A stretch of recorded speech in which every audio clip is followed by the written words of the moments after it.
The cold in Yakutia was not the kind that merely touched the skin. It entered you, slid past fabric, past muscle, and settled into bone as if it planned to stay forever. At dawn, the temperature hovered near -50, and the forest stood frozen in absolute silence.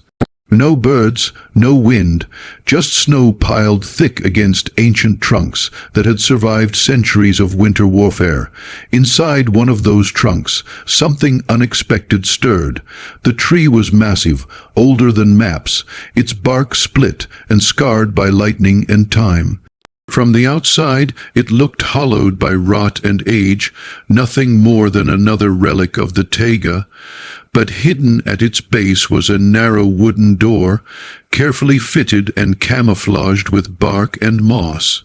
It blended so perfectly that even a trained eye would miss it. Behind that door, a 23-year-old woman opened her eyes. Her name was Sergeant Elena Cross, United States Army, though out here titles meant nothing.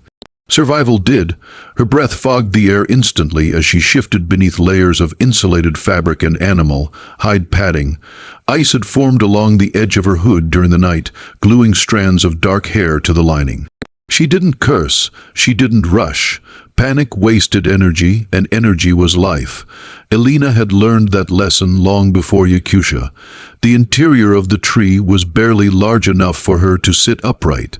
The walls were smooth where she had burned and carved them wider weeks earlier. A small oil lamp, shielded and smokeless, cast a dim amber glow over her supplies. A coil of rope, a survival knife worn smooth by use, a flare gun with 2 remaining rounds, and a folded scrap of a U.S.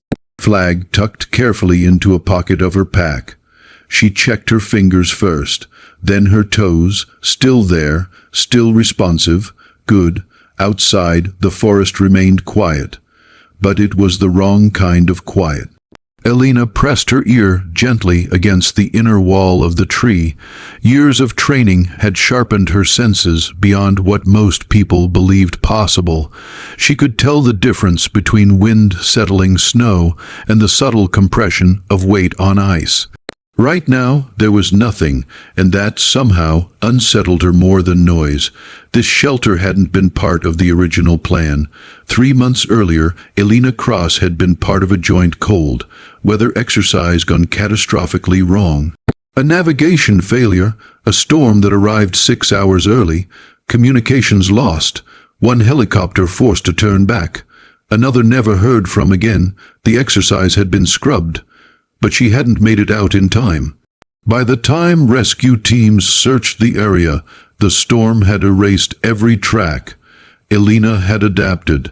She found the tree by accident, collapsing against it during whiteout conditions, her shoulder punching through rotten wood. When she realized how deep the hollow went, she'd laughed, not because it was funny, but because it was hope, shelter from wind, insulation from cold, something solid in a world determined to kill her.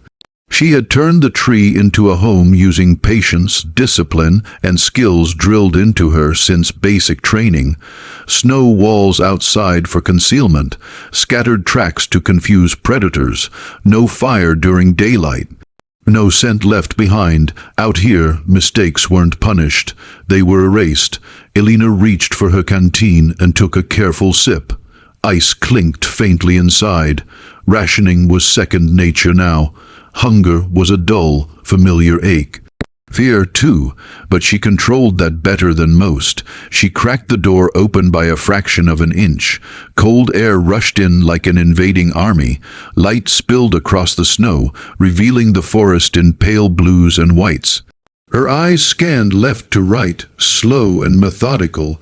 Tree line, ground, shadows, nothing moved. Then she saw it, a depression in the snow, rounded, too large for a wolf, too wide for a lynx. Her gaze followed it, heart rate steady but alert, until she saw another. And another, tiger tracks, fresh. Elena closed the door silently and leaned her forehead against the wood, not in despair, in focus. Siberian tigers didn't roam randomly. If they were here, it meant prey or territory. And she was both. Her jaw tightened, not with fear, but resolve. She had survived storms that buried mountains. She had endured nights that killed engines and men alike. She was trained. She was alive. And she was not done yet. Outside, somewhere in the frozen forest of Yakutia, something massive shifted its weight. Inside the tree, the young soldier prepared. Elena waited. Time moved differently inside the hollow tree. Seconds stretched, thick and heavy, measured by the rhythm of her breathing and the faint creak of frozen wood expanding in the cold. She didn't rush. She didn't react. In the wild, hesitation was not weakness. It was calculation. After 10 minutes, she eased the door open again. The Yakutian forest greeted her with a pale, unforgiving light. Morning had fully arrived, but the sun offered no warmth, only clarity. Every branch, every mound of snow, every shadow was painfully visible. This was the most dangerous time of day.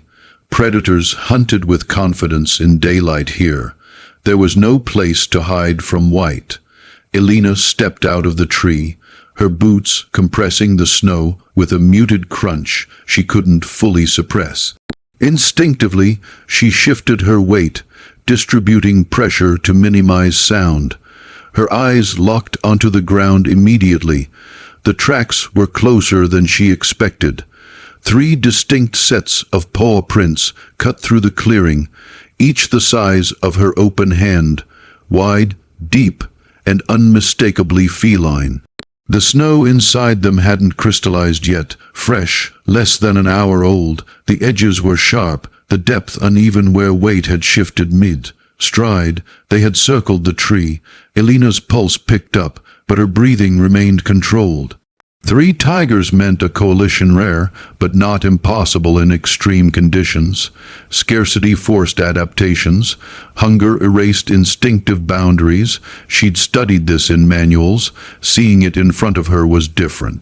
She crouched low, gloved fingers brushing the surface of one print, still soft, still cold, too close. Her gaze flicked upward. Claw marks scarred a nearby trunk, long vertical grooves torn into bark nearly 8 feet high.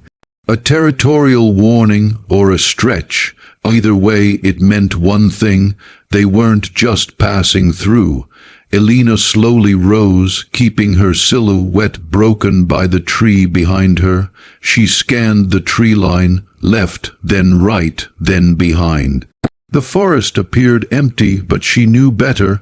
Tigers didn't announce themselves. They watched. They waited. She took one step back toward the tree, then froze. The silence changed. It was subtle. A pressure in the air, a sense of weight shifting somewhere just out of view. Years of combat, patrols had taught her to trust that feeling. She slid her hand toward her belt, fingers resting lightly on the handle of her survival knife. Not to fight, to focus. Fighting a Siberian tiger wasn't an option. Survival meant distance, deterrence, and deception. She mentally ran through her inventory again. 2 flares, 1 smoke canister modified for heat, minimal food, enough energy for maybe another 2 days at best. Extraction was a fantasy now. Movement caught her eye. A shadow slipped between the trees to her left. Low, fluid, powerful, not fast, controlled, deliberate. Elena didn't turn her head fully. Predators noticed that. Instead, she shifted her gaze, using peripheral vision. Orange and black stripes blended unnervingly well with bark and shadow. The tiger was massive, its shoulders rolling beneath thick fur as it moved silently through the snow. Another shape appeared to her right, then a third. Behind the tree, they were positioning. Elena stepped back until her spine met the bark. Her heart pounded now, loud in her ears, but her mind stayed sharp. Panic would make her prey. Stillness might make her invisible. The tiger to the left stopped, its head lifted slightly, amber eyes locked onto her with unsettling intelligence. It wasn't afraid. It wasn't aggressive yet either. It was curious. Elena slowly raised her arms, not in surrender, but to appear larger. She kept her movements smooth, non-threatening. Her voice emerged low and steady, barely above a whisper, not words, sounds. Calm, human, confident, the tiger's ears flicked. Snow crunched behind her. The third tiger had moved closer. Close enough now that she could hear its breath, slow and steady, fogging the air. Her muscles screamed to run, but she didn't. Running triggered instinct, running invited pursuit. Instead, she shifted her weight, preparing. Her mind snapped into training mode, angles, escape routes, wind direction. The tree was no longer shelter, it was a trap. If they charged, she had seconds. One flare could buy confusion, two might buy distance, but distance to where? The forest stretched endlessly in every direction, no cover, no elevation, just white and shadow and muscle. The tiger in front of her lowered its head, not attacking, assessing. Elena swallowed, her breath controlled, her eyes never leaving the animals. She had faced armed men in chaos zones across the world. She had walked through gunfire and explosions, none of that compared to this. 3 perfect predators, 1 human heartbeat, and somewhere in the frozen forest, the balance was about to shift. The first tiger moved without warning. It didn't roar, it didn't charge, it flowed. A sudden, silent advance that ate up the space between them in a heartbeat. Snow burst beneath its paws, not in panic, but in power. Elena reacted instantly, her body snapping into motion before conscious thought caught up. She fired the flare. A violent red explosion tore through the pale morning, hissing and screaming as it streaked sideways across the clearing. The light shattered the quiet like a gunshot, painting the snow in blood-colored reflections. Heat washed over Elena's face as the flare struck the ground and flared brighter, spitting sparks. The tiger skidded to a halt. All 3 animals recoiled, not in fear but surprise. Their ears flattened, pupils narrowing as instinct clashed with the unknown. Fire was not part of their world, not like this. Elena didn't wait. She broke right, hard and fast, using the momentary confusion to create distance. Her boots dug into the snow as she sprinted toward the thickest part of the forest, zigzagging just enough to break a straight pursuit path. She counted her breaths, 3 strides, 4, turn, drop low. A thunderous impact shook the ground behind her. One of the tigers had recovered faster than she hoped. She dove forward as a massive shape slammed into the space she'd occupied seconds earlier. Claws tore through snow and ice, spraying white into the air. The sound was unreal, a deep, guttural growl that vibrated through her chest, more felt than heard.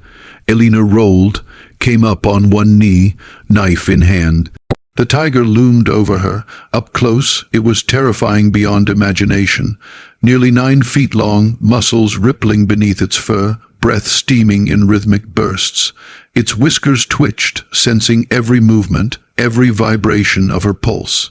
Those eyes, weren't wild or crazed. They were calculating. Elena didn't scream. She didn't strike. She held her ground. Slowly, deliberately, she extended her arm and drove the knife blade into the snow between them, not as a weapon, but as a boundary. A signal, her other hand reached behind her back, fingers finding the second flare. The tiger snarled, lips peeling back to reveal teeth longer than her fingers. Its tail lashed, carving lines in the snow. It stepped forward. Elena pulled the flare cord. Light exploded again, brighter, closer, hotter.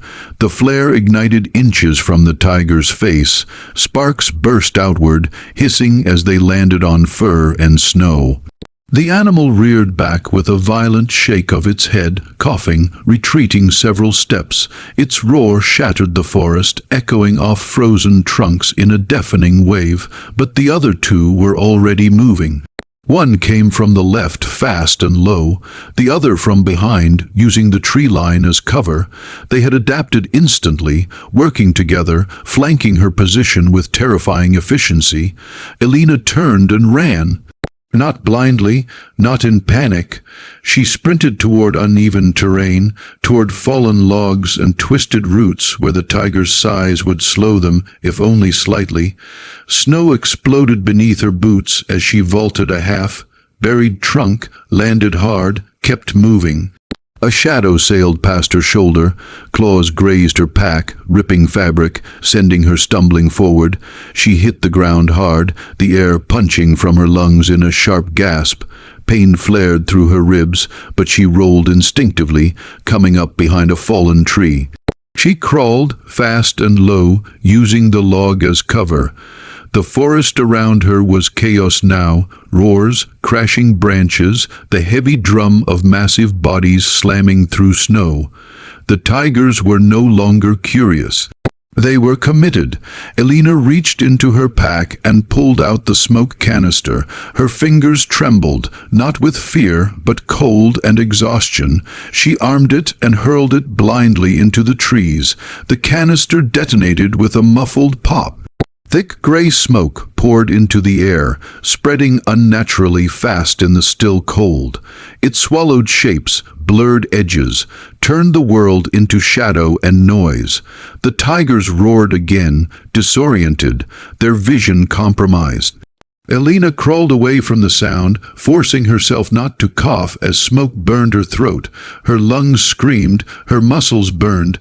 Every instinct told her she was seconds from death, and yet she moved.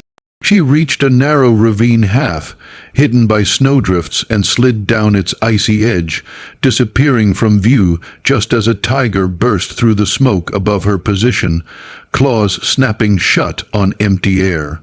Below, Elena pressed herself against the frozen earth, heart hammering so hard she feared it would give her away. Above her, the forest raged, and for the first time since this began, the tigers had lost sight of their prey.